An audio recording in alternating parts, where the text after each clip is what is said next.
Oh yeah, it's robot time.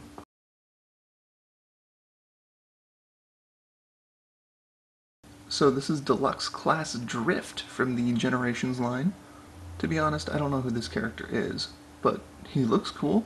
I haven't gotten a chance to read the comics, because to be honest, I'd much rather spend my money on plastic. I have no idea what the symbols mean, either the one in the car there, or the ones on the sword, but they look awesome. I also have no idea what kind of car this is, but it looks cool. One nice touch I really like are the clear plastic windows here. Normally, that winds me up a little bit. I'm enjoying it this time around because you don't just look in there and see robot parts, you can actually see a seat or two in there if you look really hard and squint. I don't know if you can see that. I don't know what's up with this back window though, it's just painted over. That's kind of disappointing and a little ugly. There is a little bit of a panel line issue, but that's to be expected. The biggest flaw I can find with the car mode, visible hinges on the hood.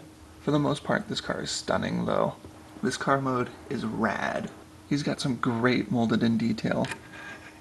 We've got some in the front here. We've also got some nice molded in detail in the back. Check that out. As far as the paint apps go, they look pretty nice, especially the wheels. I'm enjoying that. A little bit of picked out detail in the front. Thank you, Hasbro. Totally digging the clear headlights too. That's always a plus. Of course, he has weapon storage in this mode. You can see the giant sword there. Hello! He's also got two little swords, one in each door here. And the last thing I want to touch on before we get to the robot action. Ooh, it rolls! It doesn't roll great though, but it rolls! So yeah, let's get on to robot, shall we? The transformation is fairly quick and simple. It can be a bit fiddly at times, however. It seems like it takes a little too much force to slot things in or slot things out of their respective slots. It's still a lot of fun to flip around.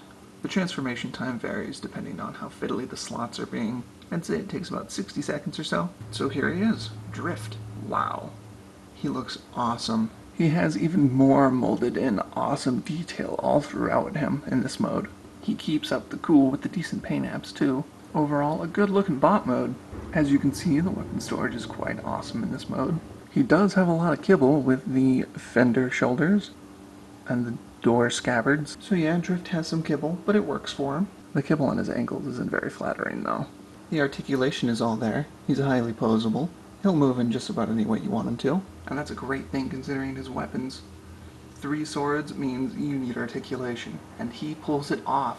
About the only joint he's really missing is any kind of a waist joint, so that kind of sucks. Some cool joints of note would be his ball-jointed wrist right here, so you can get some cool swordsman poses going on. He also has ridiculously posable shoulders.